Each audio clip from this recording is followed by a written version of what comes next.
So if you are not wanting to be recorded or not wanting your images to be captured, please feel free to turn off your camera. You have that capabilities. We will be live on Zoom as well as via YouTube.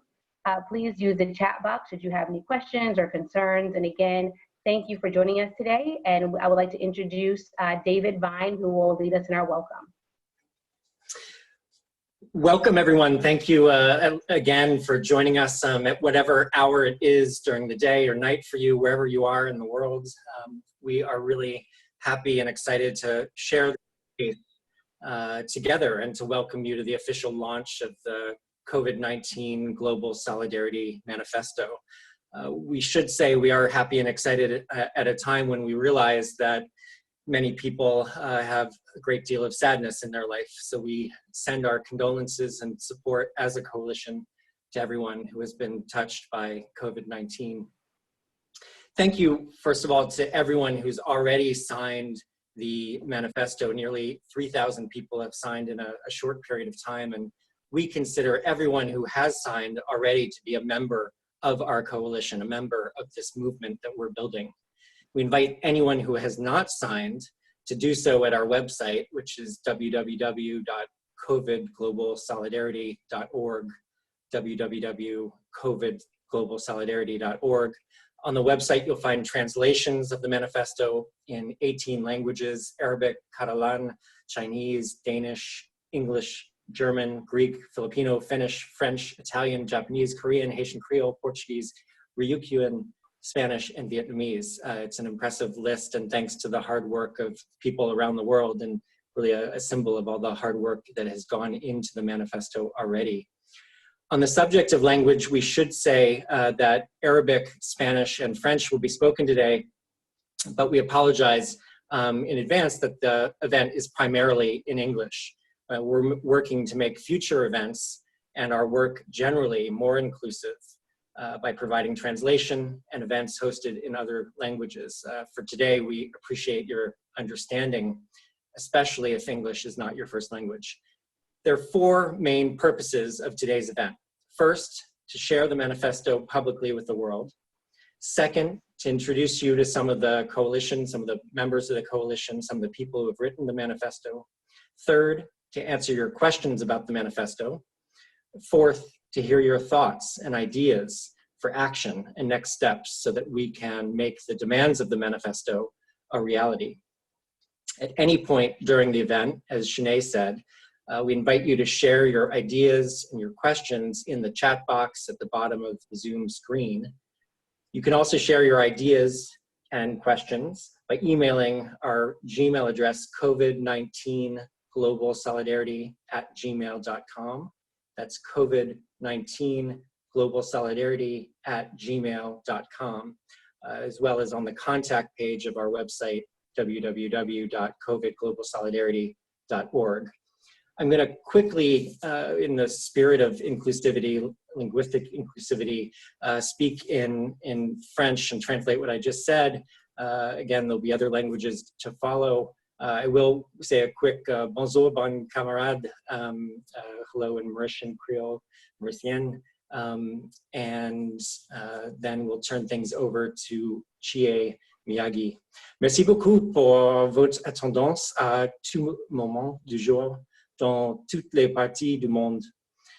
Nous sommes très heureux et excités de partager cet espace ensemble et de partager notre lancement officiel du COVID-19 Manifeste de solidarité globale. Évidemment, je ne suis pas un francophone natif. Vraiment, mon français est merde. Mais pour aujourd'hui, je sais. Nous nous excusons parce que le lancement soit principalement en anglais. Nous travaillons de faire nos futurs événements plus inclusifs et d'avoir événements dans d'autres langues. Merci beaucoup à presque 3000 personnes qui ont signé le manifeste. Nous pensons de tout ce qui signe le manifeste comme membre de notre coalition. Nous invitons toutes les personnes qui n'ont pas signé le manifeste de signer sur notre website www.covidglobalsolidarity.org. covidglobalsolidarity.org. Sur le site, ils sont version en français et en 17 autres langues. Les 4 objectifs aujourd'hui sont de 1. Partager le manifeste avec tout le monde. 2. Introduire notre coalition. 3. Répondre aux questions sur le manifeste. Et 4. Recevoir vos pensées et vos idées pour l'action. Nous vous invitons de partager vos questions et vos idées dans la boîte de chat en bas. Vous pouvez partager aussi des idées et des questions par email à notre email COVID-19 globalsolidarity@gmail.com et sur la page contact à notre website.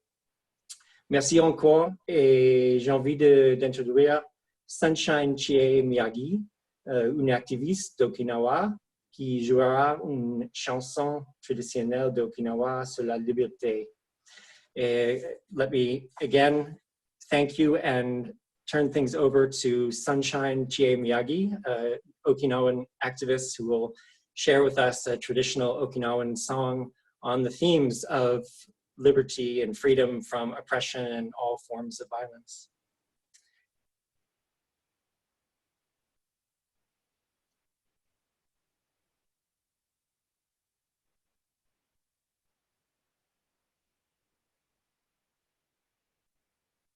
Hi, Tai!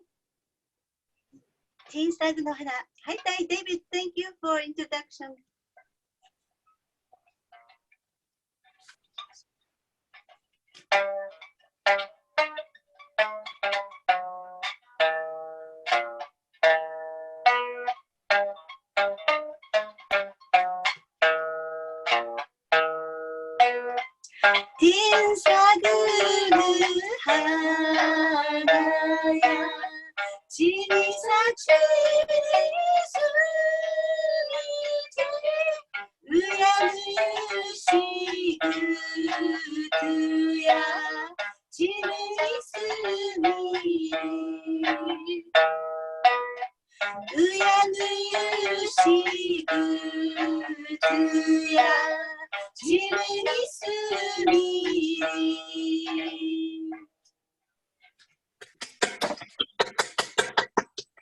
Thank you. 75 years ago, my grandparents got killed in the massacre of Tokashiki Island during the Battle of Okinawa. My mother and father were high school students, and they were forced to become student corps. Through the steel of typhoon, my father and mother could survive. My mother always said to me, military didn't protect citizens. My mother was always making friends with everybody with big smile. Her life was Ichariba-chode. Once we meet by chance, we are sisters and brothers. My mother taught me, Nuchidu Takara. Life is the most beautiful treasure in the world. 75年前、私の祖父母は沖縄戦で渡嘉敷島の集団地で亡くなった。私の父と母は高校生だった。学徒動員され、軍隊と行動を共にした。鉄の暴風をくぐり抜け、私の父と母は生き延びた。私の母はいつもこう言った。軍隊は住民守らなかったさ。私の母はいつも誰とでも仲良くしていた。笑顔で私の母が教えてくれたこと。ぬちど宝。命こそ宝。tidak hikari ya ichichi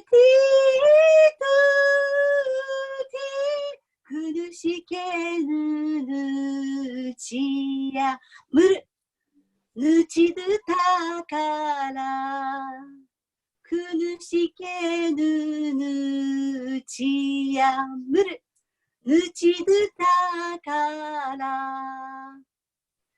Let's walk hand in hand to make the world full of laughter of children. Majun chibarana yatai.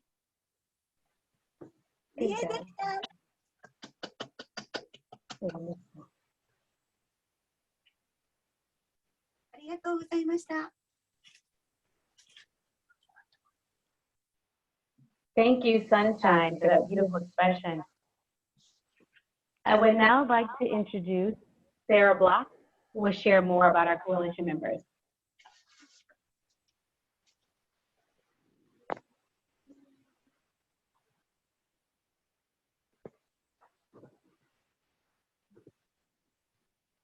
Hi, everyone. Good morning, good afternoon, good day. We're so happy to be sharing this event with you. Okay, here we are. Our coalition is made up of 60 members. We have members from 20 different nations that are represented. We have come together during this time. Resuming my screen. We've come together during this time to join together, as David mentioned, to use this as an opportunity to rebuild a new world. We have only met, many of us, through Zoom, over the internet, over email exchanges, but this has been a really beautiful time to be together, to share ideas, share our voices, share our fears, our hopes, and our dreams. And we're so excited to have each of you here today to join into that conversation.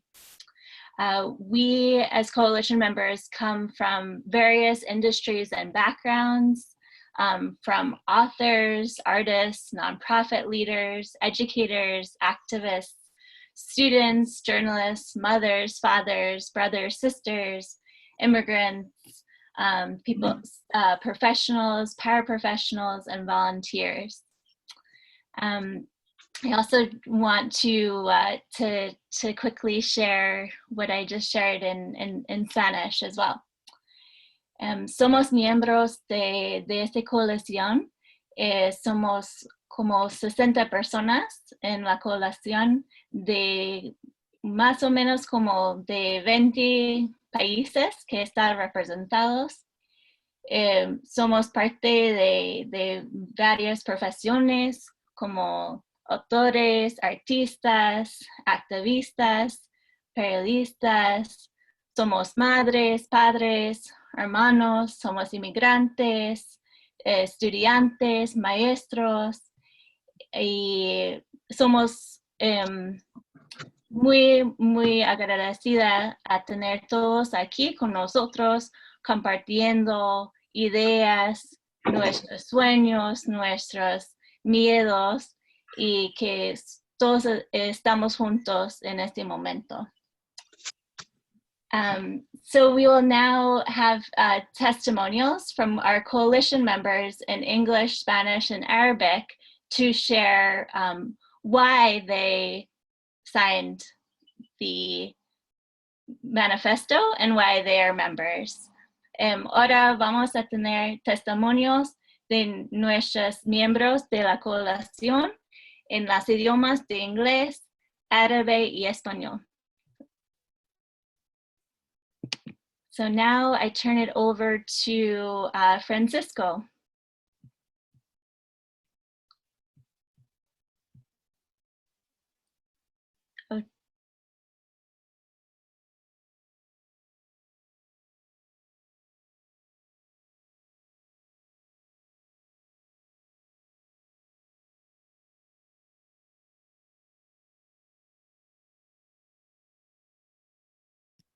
Francisco, you're all set.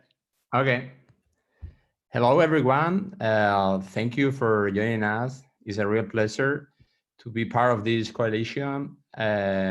Should I change to Spanish, right? Or okay.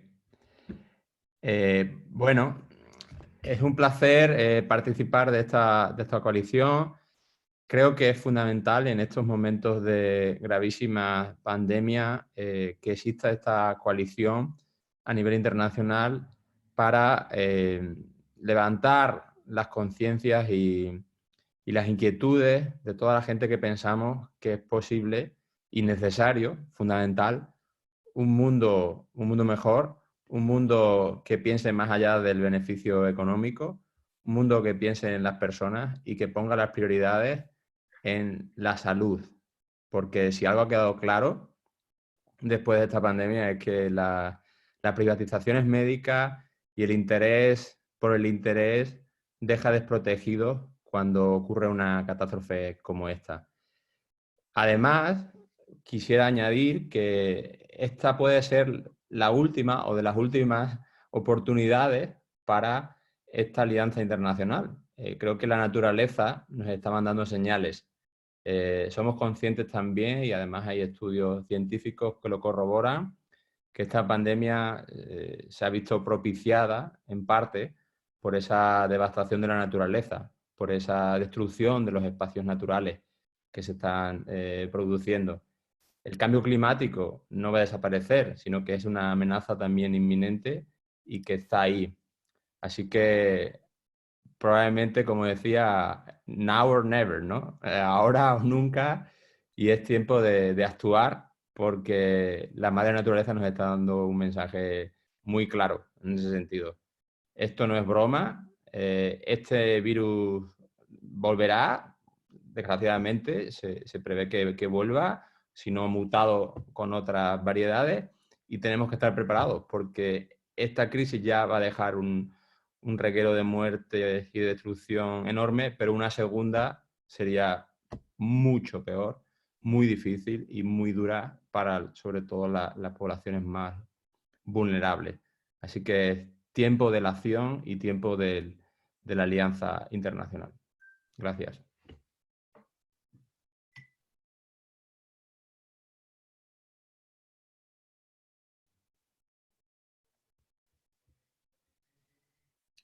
Thank you, Francisco. Gracias, Francisco. And now we will turn it over to Rhonda. Hi, I'm going to start in Arabic and then I'll repeat what I said in Arabic in English.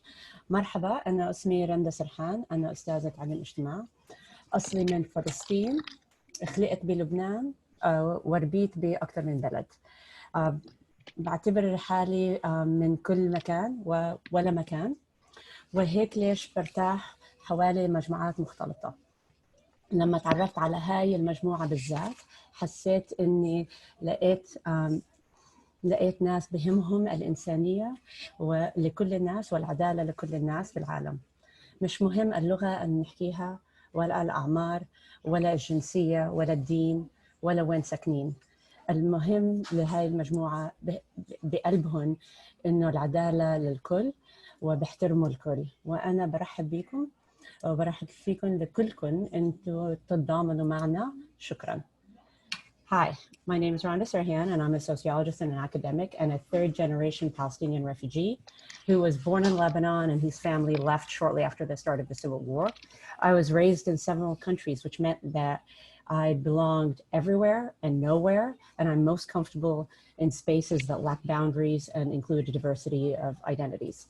Which brings me to this group. I found links and a passionate desire for social justice and humanity within every single person in this coalition that defied barriers of language, circumstance, and experience with activism. The mutual respect for one another and for the marginalized peoples of the world made this group stand out to me over other initiatives past and present. And this is really my first true initiative and true experience, and it's been absolutely amazing. I hope everybody listening will consider joining our efforts as we grow into a truly global movement. Thank you.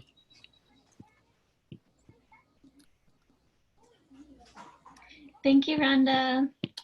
I will now welcome Ron to share with us why he signed the manifesto.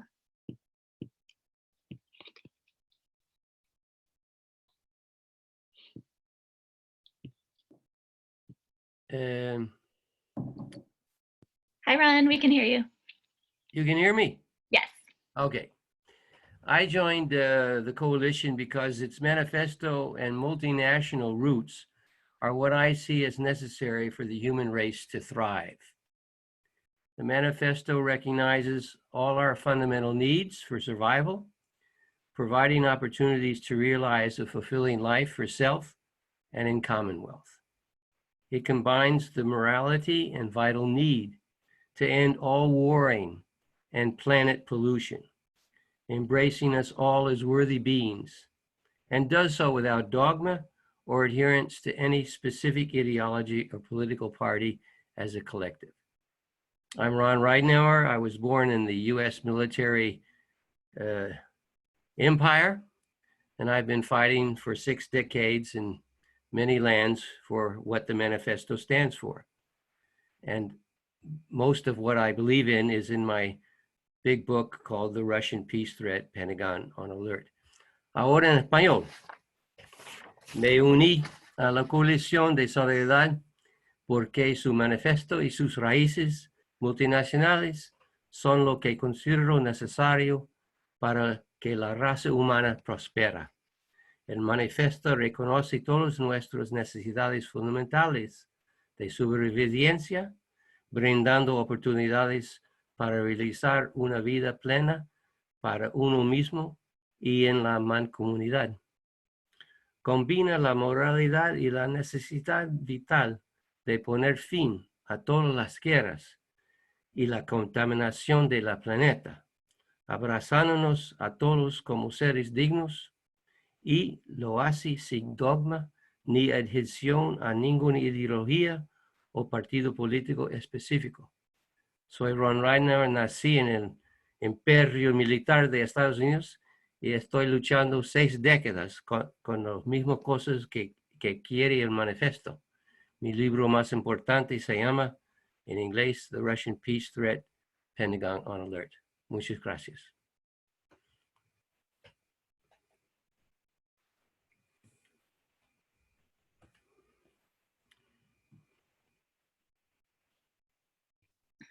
Thank you, Ron. And now turn it over back to Shanae. Excellent. Well, thank you everyone for sharing your testimonials. I believe, Peter, would you like to share this morning?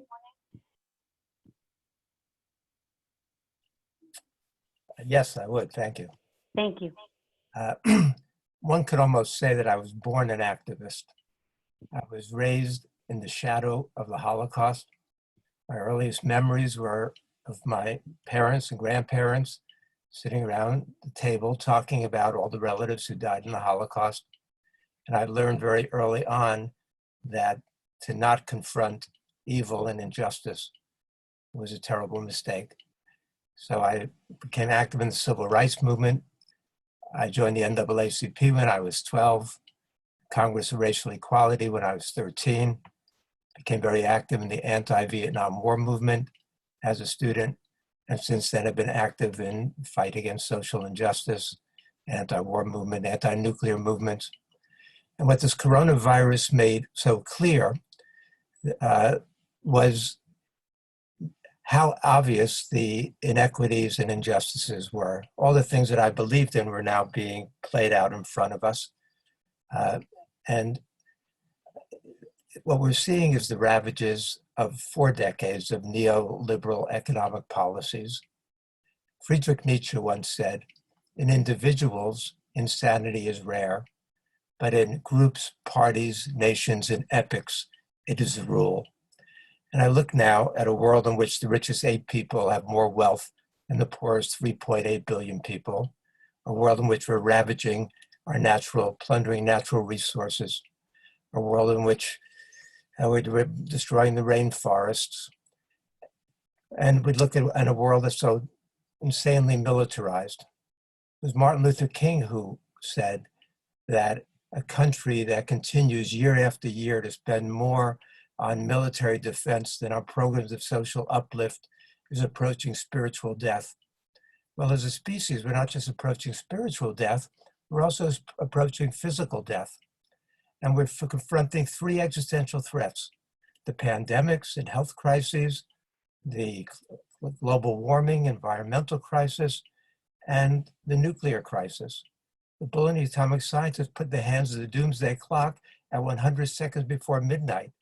And just this week, the United States just pulled out of the Open Skies Treaty. We're destroying the entire architecture of arms control, especially nuclear arms control. So when I see this manifesto and I see the commitment to this conscious international approach to things, it's not about making America great again and Russia great again and China great again. What we have to do is approach things from the standpoint of the human species, because we're confronting crises as a species.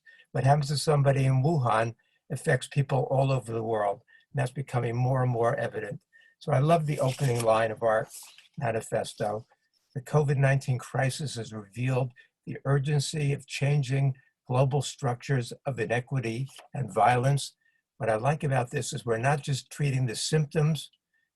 What we're doing is trying to get at the deeper fundamental causes and issues and structures and do it on a planetary basis.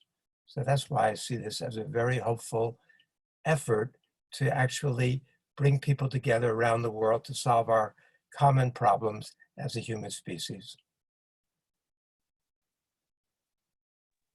Thank you, Ron. Thank you to everyone who shared our testimonials. And again, the testimonials shared today are just a sampling of voices from the coalition. So please continue to post any questions or comments that you have in the chat box. I would now like to introduce another coalition member, Irini, who will talk more in detail about the manifesto.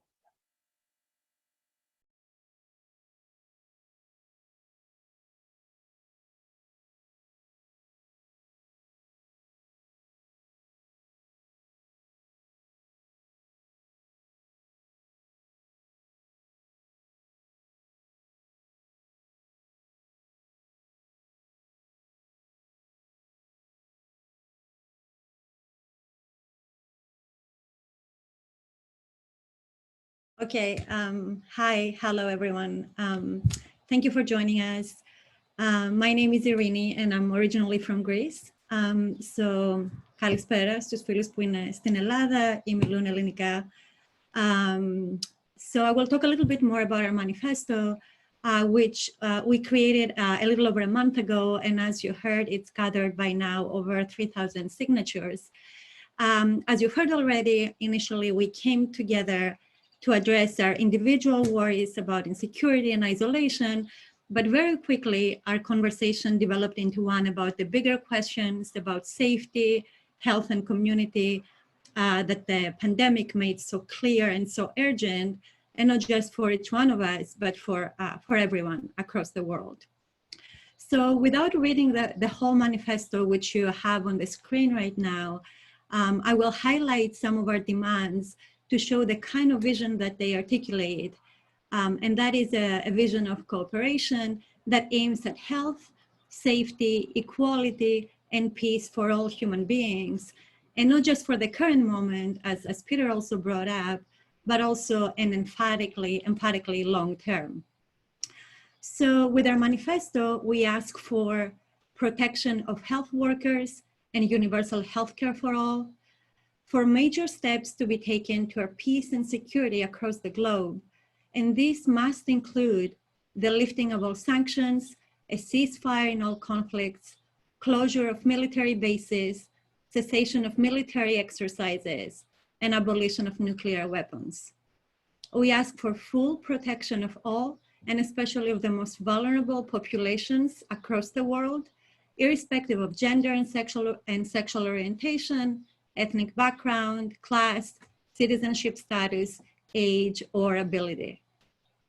We demand that wealthy nations live up to their responsibility to provide medical aid and debt relief to countries without strong public health systems. Also that governments prioritize the needs not of corporations and the powerful elites across the globe, but of people, and that they do not exploit the pandemic to encroach on our privacy and our fundamental human rights to assembly, free expression, self-determination, and the vote. So we hope it's clear that at the center of all of our demands is the replacement of the current capitalist and exploitative economies with economies that aim at sustainability of natural resources and the protection of human life, and that they build on real, genuine cooperation and care. So in other words, we demand conditions not for mere survival, but for fulfilling lives for everyone. So if you, as everyone before me has said, if you share these demands and our vision, and if you have not done so already, we invite you to sign our manifesto and also help us envision and take our next steps. So I'll turn it over to Shanae again. Thank you so much, Irini, for sharing that. And again, we've posted the link to the manifesto in the chat box to read it in more detail, as well as to call to action to sign. I would now like to introduce Mauricio, who will share with us about coalition partnerships and coalition building.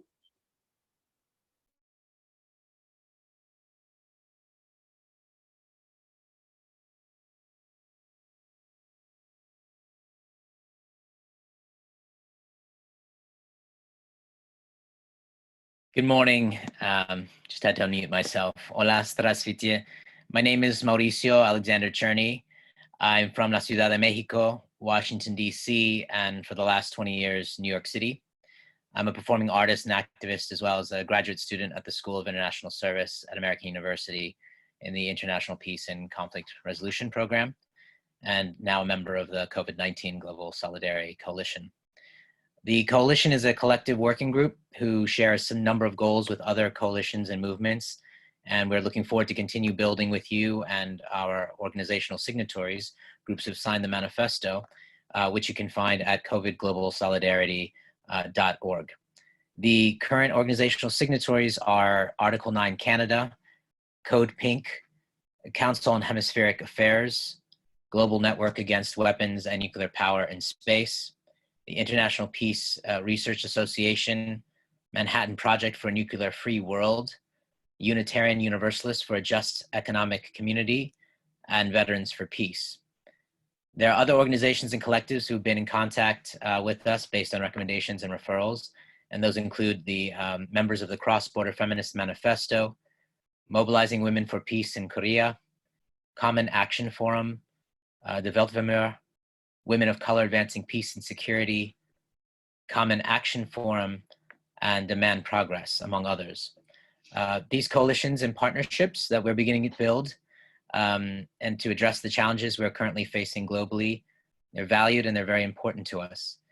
These coalitions are alliances, and we enjoy and look forward to partnering with these groups in order to achieve our common purposes and to engage in joint activity. And by definition, coalition building in itself is the process in which these parties, individuals, organizations, and nations come together to form a larger coalition. We come together because of these similar values, these interests and goals, and to combine our resources while building more power and momentum. Now, currently, we're actively identifying partners with a similar vision. We welcome you and your input, connections, and help with building these new partnerships. So please, you're watching now, we invite you to make suggestions for coalition building via our chat box, or which you can start doing now or anytime throughout the rest of the morning, and by emailing us at covid19globalsolidarity@gmail.com. That's another way to reach us via email. And we will do our best to reach out to those individuals and organizations as soon as possible. Thank you all for being here today. And now back to Shanae for Q&A and discussion. Awesome. Thank you so much, Mauricio. Again, thank you for those that are beginning to actively post in the chat box. Continue the conversation there. So I wanted to quickly highlight ways to stay connected with the movement and with the coalition. And as David so beautifully stated earlier today, by you being on this call today, you are now a member of this community. And we thank you for sharing again time and space with us. Please take note of our website, which has been mentioned several times, as well as our Facebook page, our email, our Twitter account, and of course, signing the manifesto. We're hoping that from today's call that you are encouraged to now sign the manifesto, or that you are able to share the manifesto with others. We would hope today that we also are able to learn from you in terms of what demands are most passionate about, and which demands you would like for us to move and take action on most immediately. So at this point in time, again, thank you for listening to what we've shared with you. We would now like to open the floor for Q&A.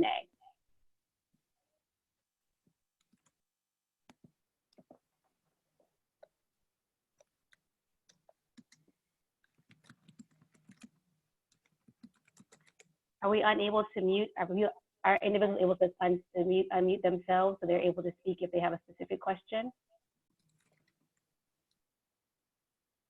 People can use the hand raise function if they would like to ask a question, and we can unmute anyone who would like to share a thought, a question.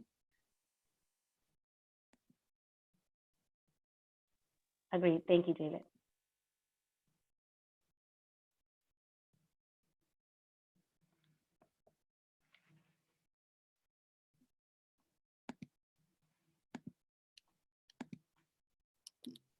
Maybe I can ask the first question just to get things rolling.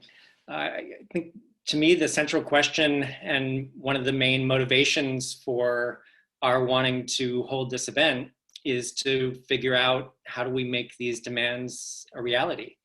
What actions should we take? How can this coalition play a role, and the manifesto play a role in changing the world to become the kind of world that I think everyone who's signed the manifesto wants to see.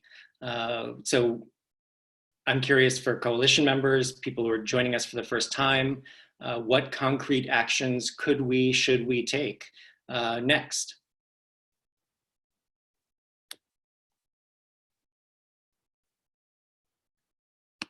Go ahead, I saw Ron's physical hand. Yeah. Am I to be heard? Yes, we hear you. Okay.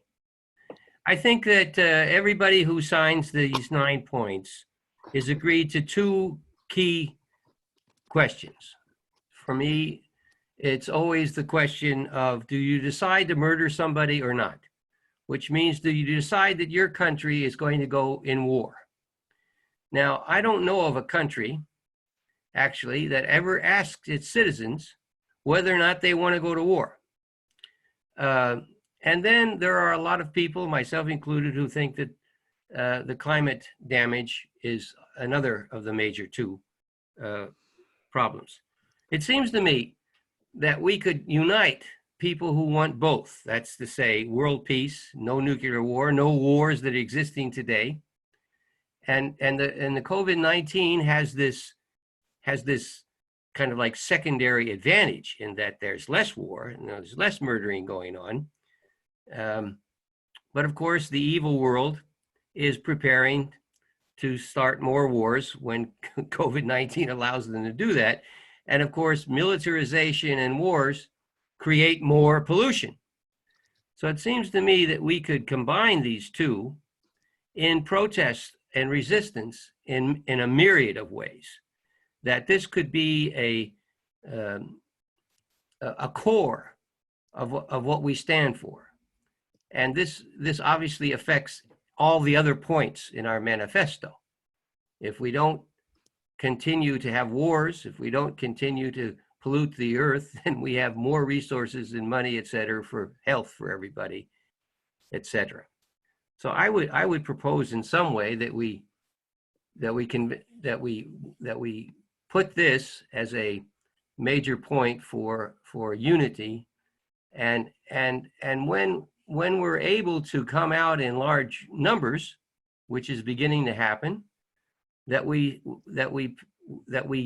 make some physical presence in many countries the same day around what I just said.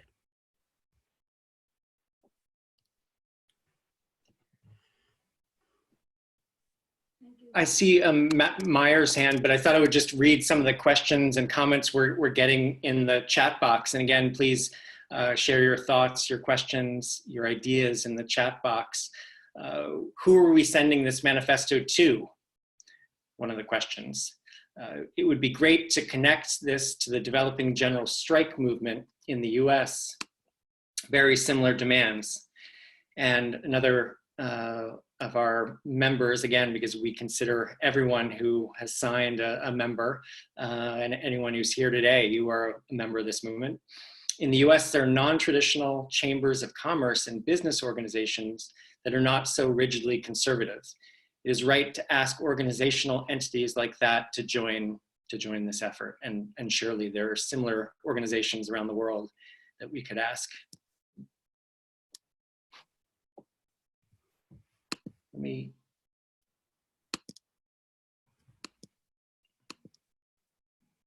want to let Matt Meyer jump in, if I can.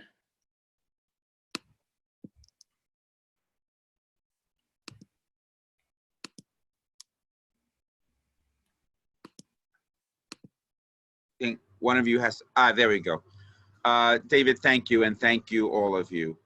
I really want to just briefly say how pleased I am. For those who don't know me or my organization, I'm actually fairly recently elected General Secretary of the International Peace Research Association. It's a global network of mainly peace studies professors and students and practitioners. We have 5 regional associations that connect to every region of the planet. And here in North America, where many of us are located, the Peace and Justice Studies Association is the main affiliate, if you've heard of them. And I just will say, in terms of the previous conversation, that even not really knowing much about the formulation of this grouping, but having a colleague in PGSA who also works at American University and I think knows David, sending me this, very quickly looking at the 9 basic principles and looking at, and talking to Shanae a few days ago about the non-sectarian, very open way in which you all are organizing, made it clear to me and to us in International Peace Research Association that this is an important and a vital campaign to be part of. So thank you, and thank you for your work, and thank you for having it be so easy and accessible to join. I guess the main comment to David's question about what we can do is this. For me, I'm aware more and more every day, in fact, of similar, maybe not as poignant, not as powerful initiatives as this one. I say poignant and powerful because I think the 9 points that you have come up with are particularly vital and important. But there are many, many other coalitions and coalescing that's going on. I'll speak personally and politically for myself only for today, this day. In about an hour and a half, there's a major convening which I'm part of key people centered around the World Social Forum movement globally, and what might happen next in those circles. Then still later in the day, there's a grouping of folks some of you may have heard about, mainly based here in the US, of People's Strike and General Strike movement. Well over 100 groups, many trade unions, many of the most affected workers who on May 1st last initiated a campaign where they're going to do something with unity, not uniformity, to make the world better. Many of the same basic ideas, the first of every month. So looking towards a June 1st, July 1st series of actions, and thinking about whether this grouping may fit into one of those at some point is, I think, relevant. But I want to leave with this, this point. In addition to my work in peace studies and peace research, I've been involved for my whole life before all this gray, long stuff was going on with the War Resisters League and War Resisters International, with the Fellowship of Reconciliation and other global nonviolence movements. And, you know, recently, in addition to our longstanding 100-year-old principles that war is a crime against humanity and we must strive to seek to resist and to find an end to all war and all causes of war, very much like what Ron just said, we're beginning to understand the idea that there is also a war against Mother Earth, and that the war against Mother Earth is something central to our resistance activities, to our peace activities. And to loop it right back into the work that this manifesto does, the fact that you all have defined war as a disease, I think is very important, very central. And so again, I look forward to working together and to bringing these issues and these peoples together in as significant ways possible. God bless. Thank you so much, Matt. I think we're going to turn things over to Francesca Emanuele in a moment. I just wanted to read one of the other comments we've received in the chat box. There are a number of comments about other organizations we could bring into this movement, which is really important. So we would only encourage people to both give us suggestions for organizations we could reach out to, and to, on your own, reach out to organizations that you think should be involved, could be involved, and because we want to broaden our coalition. And there are a number of organizational signatories already, organizations that have signed on to the manifesto, and which is really encouraging. You can find them on our website. They include Code Pink, Veterans for Peace, a Unitarian organization, among others. One other comment, international solidarity is crucial. I suggest regular online meetings like this that bring in more people from around the world so we can build relationships and solidarity. A lot of that was happening in 2011 during the Occupy movement, another fantastic suggestion, and we do have that in mind, including other meetings in other languages. There were a couple other comments about bringing Russian citizens into the coalition. That seems particularly important, as well as Chinese citizens, to the extent that that's technologically possible, but given the sort of fear-mongering we're seeing in this world, it seems particularly important to broaden in those sorts of ways. I'm going to turn things over to Francesca, who you should know single-handedly is responsible for at least 3 of the translations, among lots of other work that the coalition has done. Thank you, David. Actually, thank you so much for putting this event together. It's amazing. And I was wondering, in the line of Margaret Flowers, how this coalition can help also to move the movement forward. And I feel that when all of you or all of us wrote the manifesto, we were thinking about spreading ideas of a better world. And yeah, I think that probably this meeting can continue and bring other organizations together, spread other knowledge about what are specific policies or actions in different parts of the world. Yeah, that's my suggestion. Also my question, if that's possible, if this can be like a hub for other groups. And thank you so much for all of this.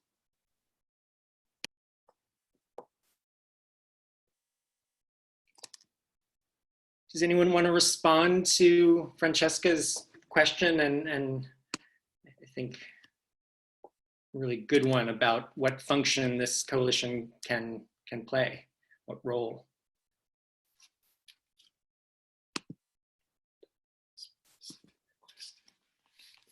Abigail, did you want to respond? Okay, but you will be next. I would just sort of echo Francesca's comment, but maybe another coalition member wants to share some thoughts. You know, we don't want this coalition to duplicate the work that is already being done by great organizations. We only want it to be additive to the movements underway. So I think we need to think really carefully about what role this coalition can play and how it can advance the goals of the manifesto.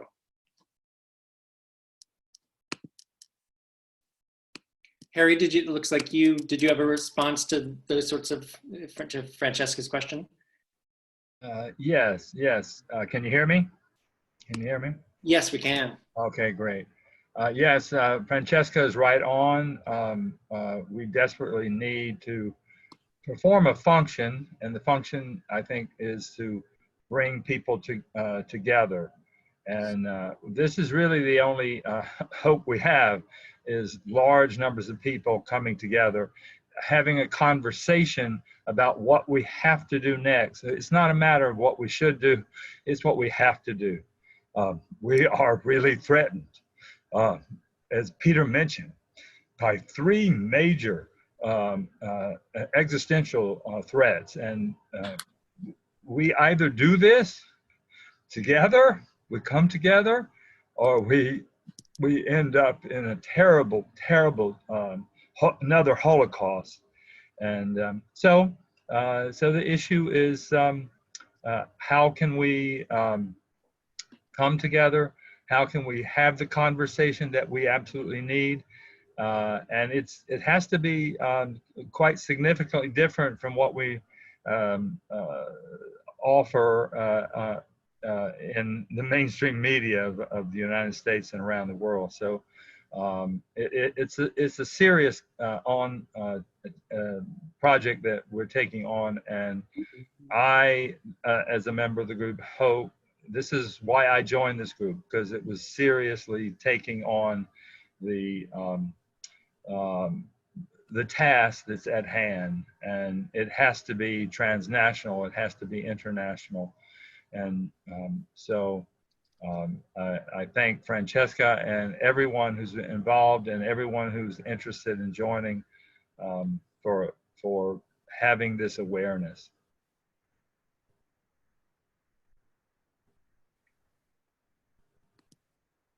I think Abigail was next, and then we have Diane and Margaret Flowers also wanted to jump in. Hello. I just want to start by saying I really appreciate that folks have been translating into different languages, and I do not speak any other languages well enough to translate for myself, but I do know some sign language, so I'm going to interpret for myself while I speak as best I can. I'm by no stretch of the imagination interpreter. But I love this group because I think a lot of the work I do is local and in communities, but kind of watching this group on this global level still focused on people and communities and peace. It's been really cool to see that global organizing so focused and so kind of intentionally there to talk about people and talk about communities. And it's just been really cool. So thank you. It wasn't really a question. Fantastic. And thank you for broadening our linguistic inclusivity as best you can. And again, that's something we're going to be working on. The technology of linking people around the world is something we are working on and see as a great opportunity to make our future work and future events even more inclusive. Diane, you are now unmuted, and then we'll move to Margaret. Okay, thank you. Thanks, Peter, for inviting me. It's a real honor for me to be here and to see this.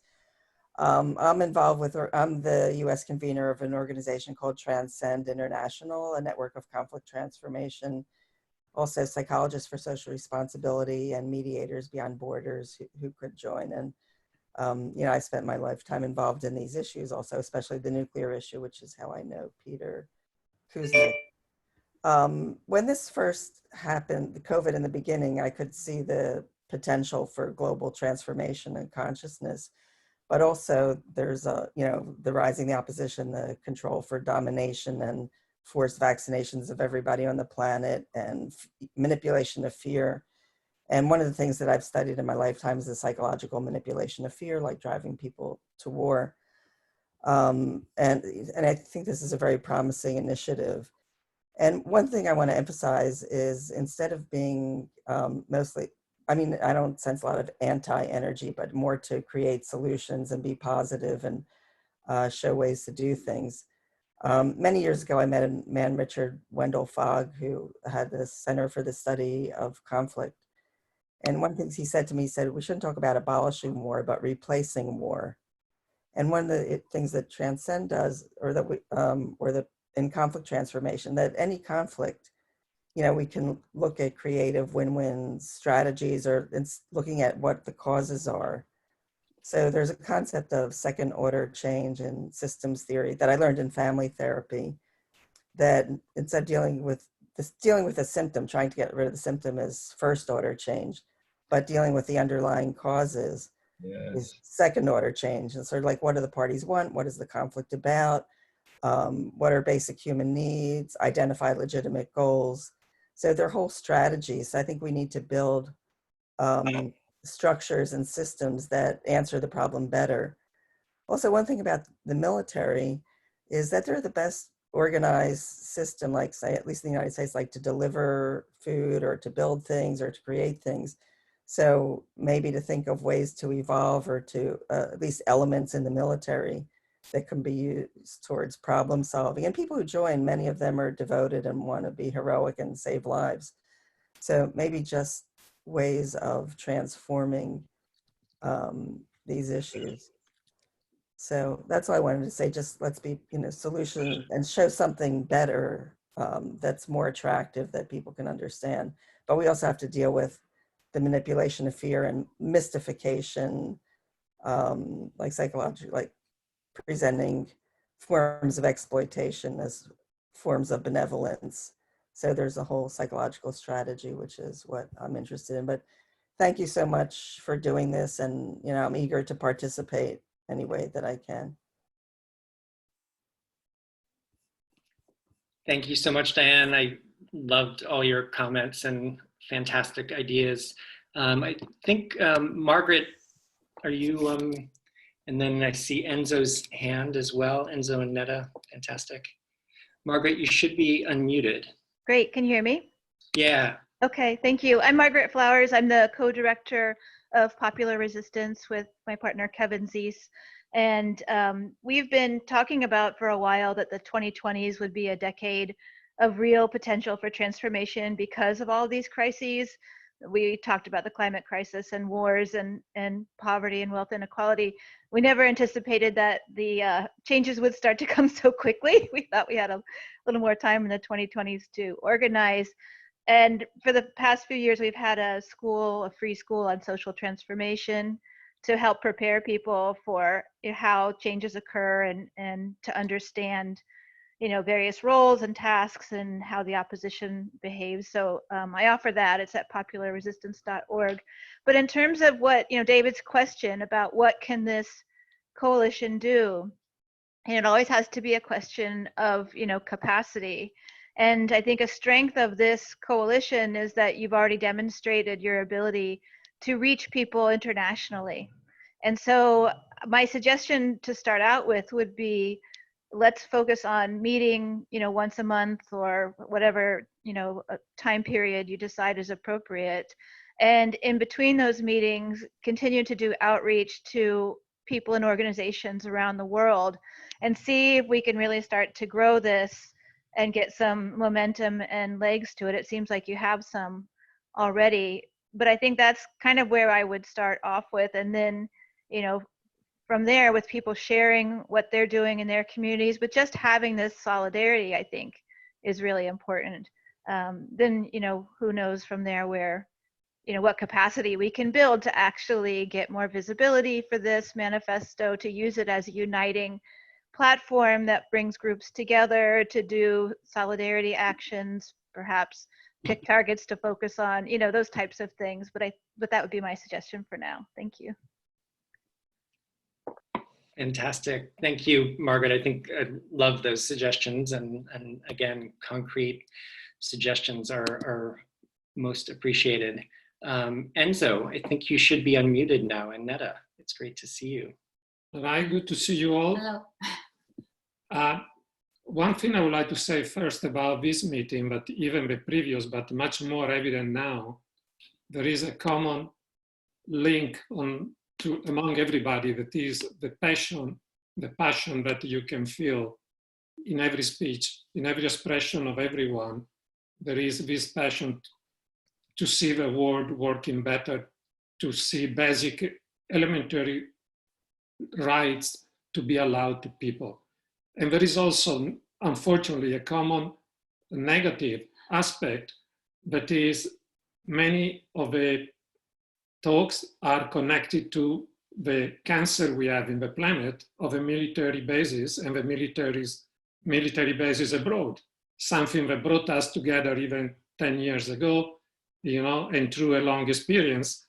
And we are talking about something, as already said, that causes pollution to the environment, but a lot of expenses, but also I would like to point out pollution on people inside, in the soul of people, because military bases abroad, the friends in Okinawa, friends in Guam, friends in Italy, in many nations, they suffer inside what this means on daily basis.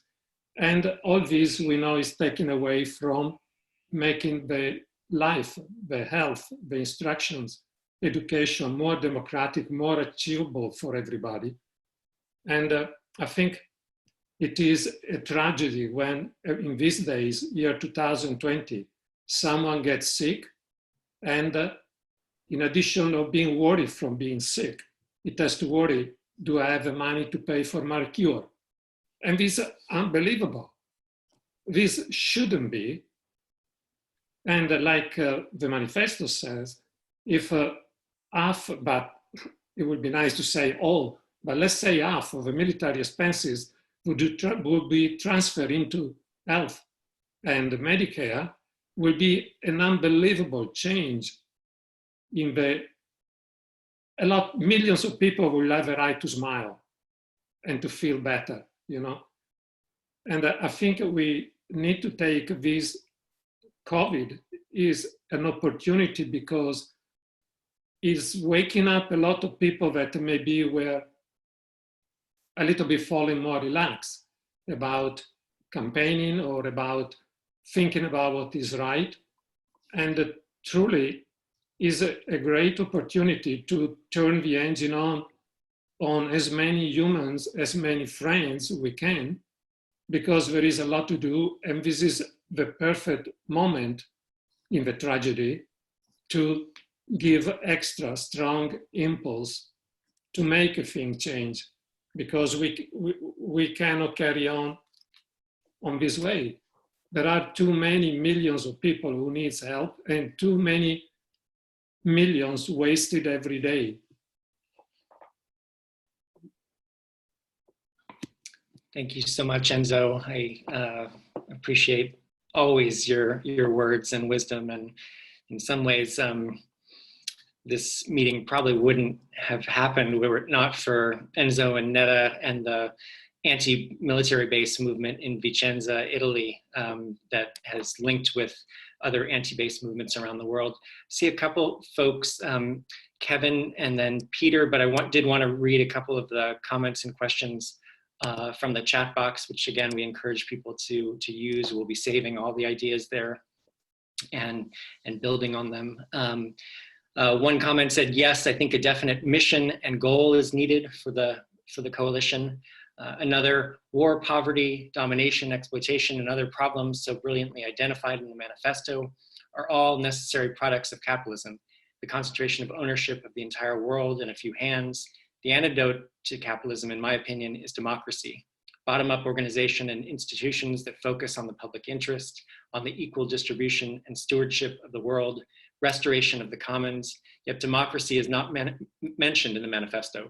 Shouldn't this be firmly at the center of the democracy movement? Great comment. Let me turn things over to Kevin. That is Colleen's group. Okay. Hey, hi, thank you all very much for organizing this event and this coalition. I wanted to make a couple of points. One, I think we need to somehow figure the ability out to look at the both positive and negative strategic steps we can take. In popular resistance, we kind of always follow kind of a two-path track: stop the machine, create a new world. So it's the stopping what's going wrong and also building what we need. Kind of echoes Diane's point about looking for the positive solutions. You know, ending war, put in place conflict resolution methods, you know, as an alternative to how you deal with conflicts. So that's one thing. I'm not sure how we can do that, but I think we need to go through some kind of strategic analysis of what some opportunities are.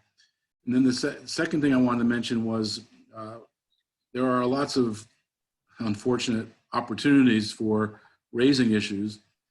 This weekend right now, we're seeing a tremendously risky escalation between the United States and Venezuela and Iran, which can not only impact the Caribbean and Latin America, but also can impact the Middle East. The shipment of oil from Iran to Venezuela is a response to both of those countries being subjected to illegal unilateral coercive measures or economic sanctions.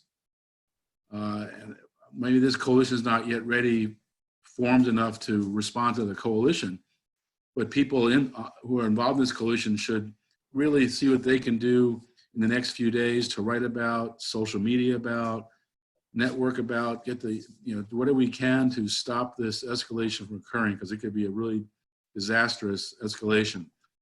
It seems right now that the US is divided. Trump is saying we've got Venezuela surrounded, we won't allow this to happen. Anonymous sources from the White House, probably Elliot Abrams, are saying also conflict escalatory statements, but the Pentagon is saying we're not advocating conflict. We don't know, nothing's really planned. So there might be a chance to de-escalate this, and that'd be a tremendous victory, because if Iran can break through the US sanction blockade of both their country and Venezuela, that's very important. So there's a sanctions kill campaign that if you're not part of, I hope people get part of. There's all sorts of planning around sanctions, because that's a root cause problem of this escalation. We're going from economic war to potential military conflict, which would be disastrous. So I wanted to just alert people to that. That's one example of looking for strategic opportunities where we can have an impact. And if we can somehow de-escalate this now, that'd be a victory that we can then build on as a movement. So let's look for an opportunity here to stop this potential military conflict from developing. Over. Thank you so much. Let me turn things over to Peter. Again, very helpful. Thank you, Kevin, for all the concrete ideas and suggestions. I wanted to certainly agree with Kevin and pretty much everything that's been said so far. Kevin's talking about Iran and Venezuela and other places. We also have to be thinking about the way Trump is trying to gin up this new Cold War with China right now.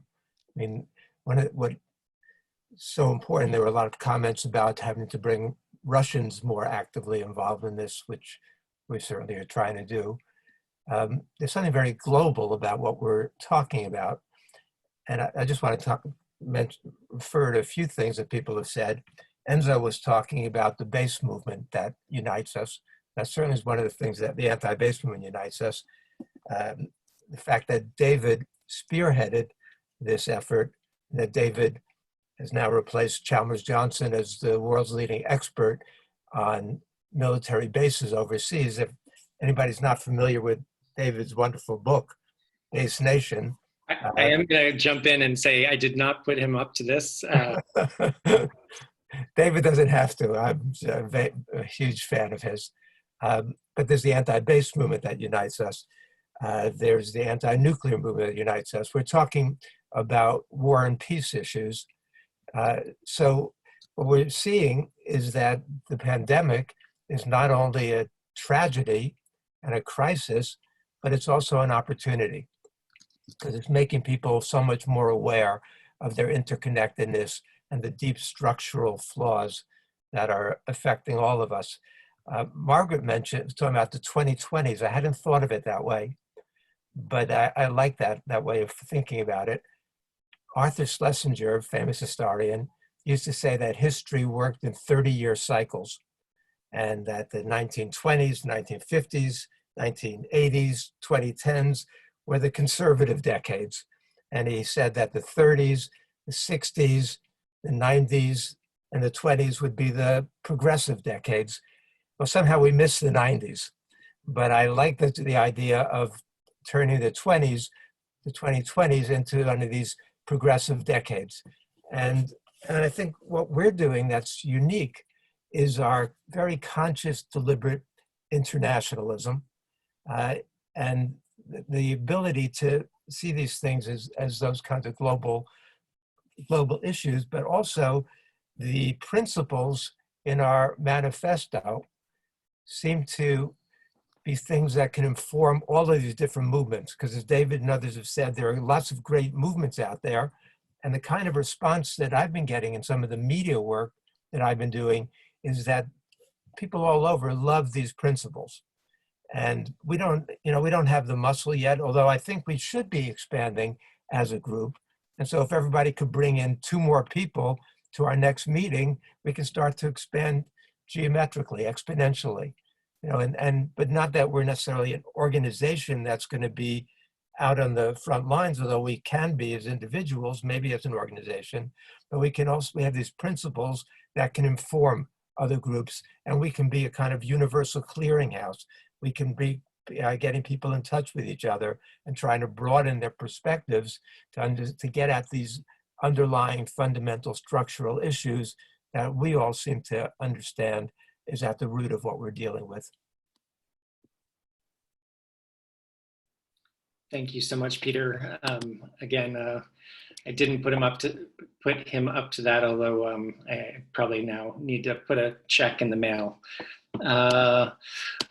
But no, thank you for the important ideas to move us forward and broaden the movement. I wanted to read a couple more comments that came up in the chat box, and then I think Shanae wanted to jump in. So a couple of the World Social Forum came up, and it's come up in some comments we've already received. And that might be an organization and an existing movement that we could link with.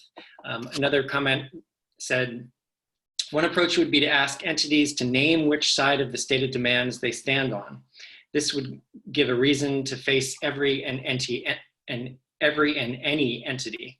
We all have the common problems identified, so it will advance the necessary reality of these matters in consciousness just to grant ourselves the permission to confront, ask others to name the stand that they are already living in.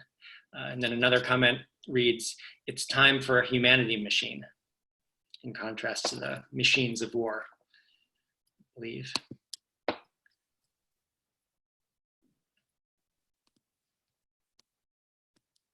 Shanae, did you want to jump in and read some of the comments? Yes, I actually thank you all so much for sharing. Lots of great comments and discussion happening. So thank you all for for sharing your truth and your passions.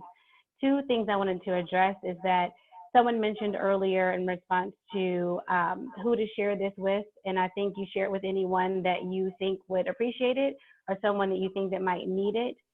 Share it to any and all folks that you think would be receptive or just need to be brought into awareness of what we're discussing.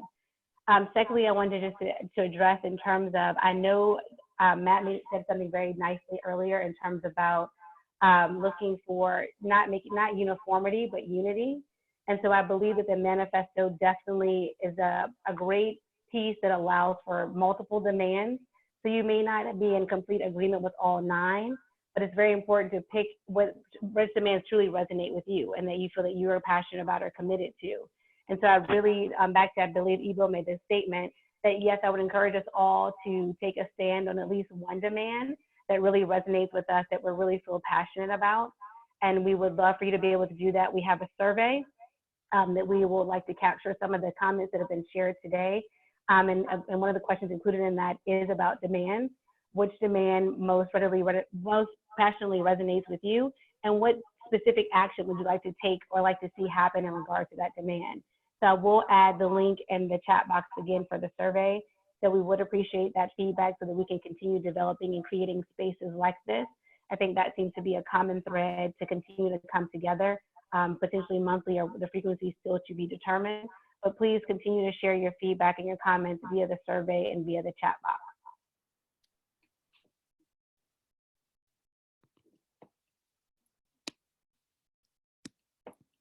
Fantastic. Other comments, questions from anyone? Ron. Yeah. Please go ahead. Right. I was in the process of writing Julian Assange. What they're doing to him is the same. That's doing it to all of us. I mean, he represents what we need to have, and that's the ability to find out what they're doing against us. And Wikipedia, rather WikiLeaks, has been the most important website and publisher in that area for all these years. And he's being murdered and tortured, and regardless of whatever one wants to think about him and women and I don't know what all, I mean, that's, you know, really not the issue. The issue is that we need to get him out of prison before they murder him. And that's very much connected to all of this information that we have about all their wars. And I really appreciate Kevin's thoughts about Iran and Venezuela. And you know, this coup d'etat that they just tried to do, and now they're gonna, you know, they want to make some kind of war to get their 2 mercenaries out of prison in Venezuela. So in addition to what Kevin was saying, that you know, it's totally all right. I mean, I'm in Denmark, and it's like the media here is saying, you know, it's totally all right to do these things. I think I'm slurring my thoughts. What I need to know though too is how do we make decisions? I mean, we're not going to be able to do this right now, but we're coming up with many suggestions. How do we define democracy? Do we want to put it in various actions we're proposing?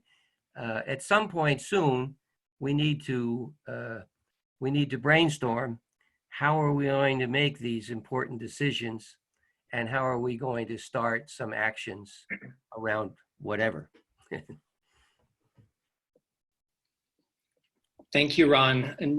Another comment just came in the chat box from Michael McKinley. Maybe we should ask which demand would change the system the most and is the most doable. I would vote for universal living, not basic income. US Bernie Sanders actually raising this as a necessary response to COVID-19.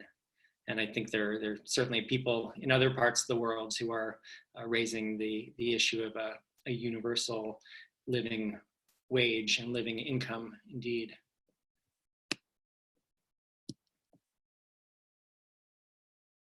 Other comments, questions, suggestions, ideas of any kind?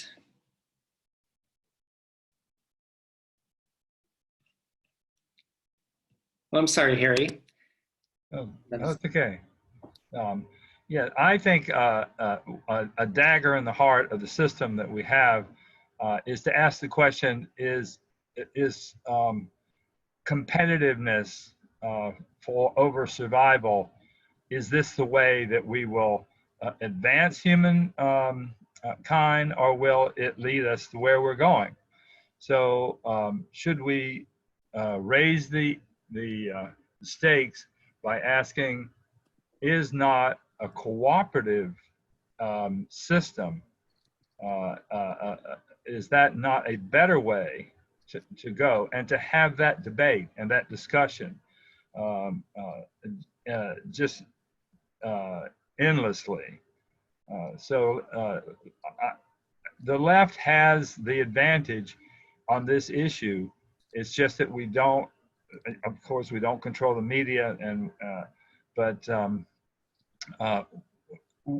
everyone would agree, or most people would agree, everyday citizens would agree that that we need to work together and cooperate. Well, let's probe into that question or that issue of how we would do that. What would it mean to do that? So I would really suggest that we think about that as a way to dive into and to break this this horrible system that we have right now up. Thank you so much, Harry.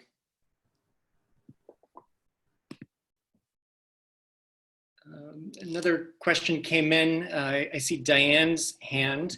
We also, of course, want to be mindful that people have lots of these meetings and lots of time on Zoom. And we can and will continue the conversation in our second launch this evening at 9 o'clock New York City time, or 2100 hours. New York City time, where there will be different members of the coalition speaking, and I assume a conversation building on this one, but a different conversation. So we encourage all of you who are here now to join us tonight, but also to encourage and recruit other people to join us tonight, so that we bring more people into the movement around the world at different times. Margaret just said, can you talk about the structure and capacity of the group? Is this all volunteer? How many organizing hours are going into it? Planning actions can be very resource intensive. Indeed, you've got a sense for people who've been working really hard. We are an all volunteer organization. We have zero money and zero funding from anywhere. We're not linked to any political party. We're just using our own time, energy, resources. Although I have to say, the movement has been so inspiring that I think all of us have been propelled and thrilled to put the time and effort into the movement. We gain energy from one another that I think propels us in the work of the coalition, and speaking for myself, propels me in my entire life. So for that, I thank all the members of the coalition. But just to respond to Margaret's question, there was, I saw one other, Diane wanted to jump in again. Diane, I think you just need to unmute yourself.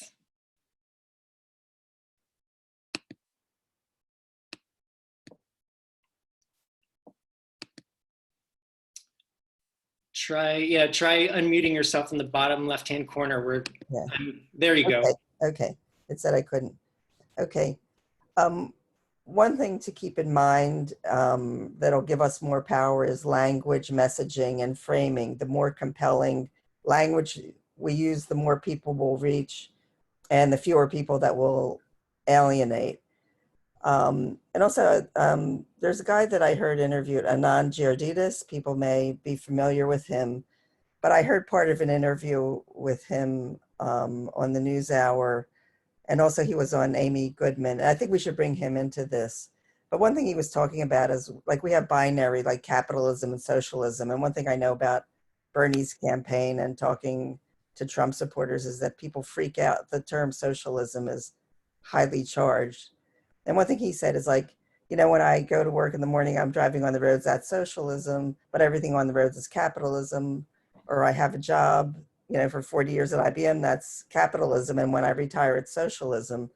So I think, he says we have more, you know, sexual orientations than the binary than we do for economics. So I think, yeah, I was thinking of something like bothalism or hybrid humanomics. Humanomics is Johann Galtung, or some, create a model that's compelling, that is attractive, that is self-evident, that makes sense to people. And also regarding war, I've had this sort of fantasy for a long time of, like, creating an element in the military. I was thinking of calling it like metaforce, but maybe like the life force, like have the Army, the Navy, the Air Force, Space Force, or where people could join and do, like, bring water to people or deliver things or give life and use the structure and the system. And it's a very big educational system. So that's just a thought. And also maybe we need to create new systems, and I prefer conflict transformation to conflict resolution. Conflict resolution is more about compromise. Conflict transformation is more about creating a new reality that addresses both, addresses the opposites and transcends them and creates a new reality that meets the needs of both sides. So maybe like a system, maybe something we could do within the UN system, I don't know, but create like a place where people, if there's a conflict, where, you know, people could bring, you know, optimize the best outcome for the most parties. Okay. Thank you so much, Diane. Yeah, fantastic, inspiring comments and suggestions. We have gone about an hour and a half, so I'm gonna turn things over to Shanae in just a moment to close us out. But I did think that I would just read a couple more of the comments from the chat box. Again, we'll be collecting all those comments. The heart of the problem is the sanctified state of growth at all costs. This is Ibo or Ibo, forgive the mispronunciation. Competition in the free market, right to make anything manufactured merely because that's possible, is an example of the consequent problems. The problem of growth was never so real, mainly because this has never been so before in all human history. That's a detail that undergirds what is unique about the moment. And then comment echoing, I think that one from Haley, we need to prioritize human lives over maintaining the flow of capital. Vietnam is a perfect example, 1 death. Shanae.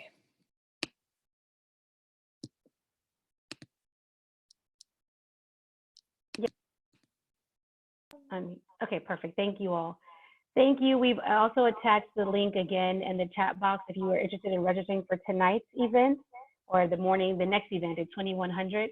So please plan to register or to share that with others. Also going back to ways to stay connected, Sarah has posted that again on the screen.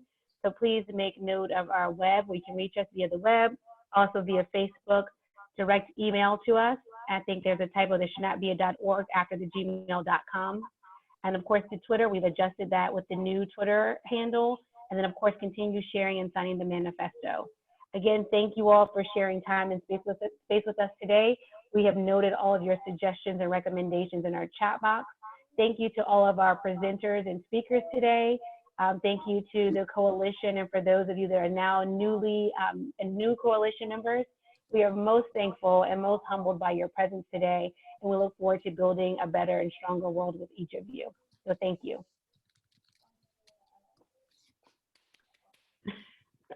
Let me, in fact, unmute everyone. Everyone should be unmuted now, and let's give all of us a round of applause for the great work we did together today. All right. Hey. All right. Good to see everyone. Thank you. Thank you. Good night. Arigato gozaimasu. Gracias. Gracias, gracias. Gracias. Gracias. شكرا. Salud. Salud. 감사합니다.